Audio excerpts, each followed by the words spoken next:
Past and present in Scotland, Edinburgh, back in 1990, when the then Tory government was trying to prove its Scottish to spectacle voters north of the border, spending £64 million on a new museum to celebrate Scottish history and culture must be seen like a great idea. Now, as the Labour government is trying equally hard to prevent a tide of nationalism flooding across Scotland, such a museum probably seems the last thing it wants.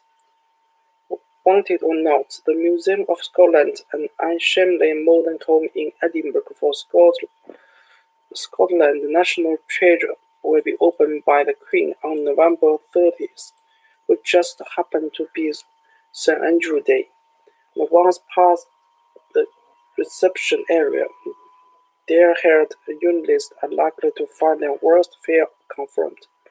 Unmissable displayed is text from the Declaration of Arbroath, composed in 1320 as a raging patriotic rejection of English subrogation, and recently given new century by George from Braveheart. It is in truth not for glory, nor richer or nor honor that we are fighting, but for freedom, for that along which no honest man gave up but with life itself.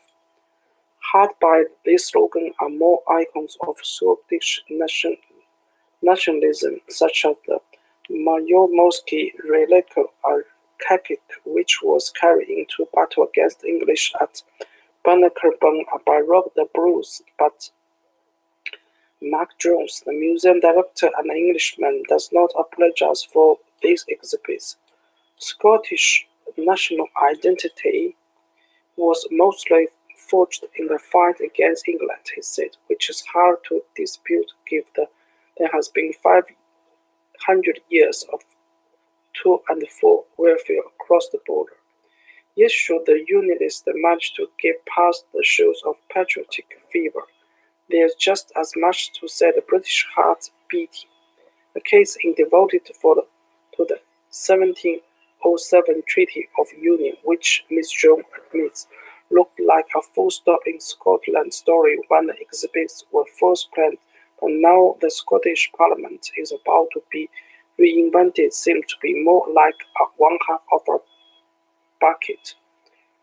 2 floors go to depict the intellectual flowing of the Scottish Enlightenment and the economic explosion fueled by British Empire expansion that took place after the union with England, with exhibits ranging from Palestine pattern textile to silverware and steam engines. These construction displays appear more like seductive planes in a continuing and geological battle than staring stubbles of the past. The relics in the 20th century gallery seem to be sided with unionism. These exhibits, chosen not with scholarly precision but for the most part by ordinary Scots who responded to museum adverse-seeking items which has significantly affected modern Scottish lives, speak not of patriotical concern but of a people acknowledging their small place in a big world.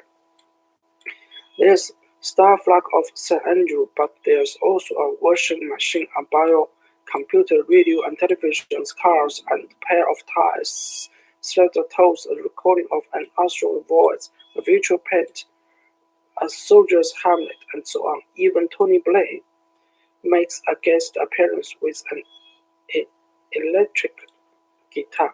The museum indeed makes a number of striking commercial inventions, such as the use of contemporary art and structure as setting for pedal-stroke effects is anything but a one-sided verdict of Scottish history.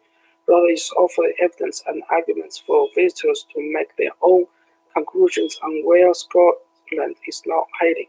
The Strong is actually considering of the role that this new museum has in helping to shape a new Scottish identity.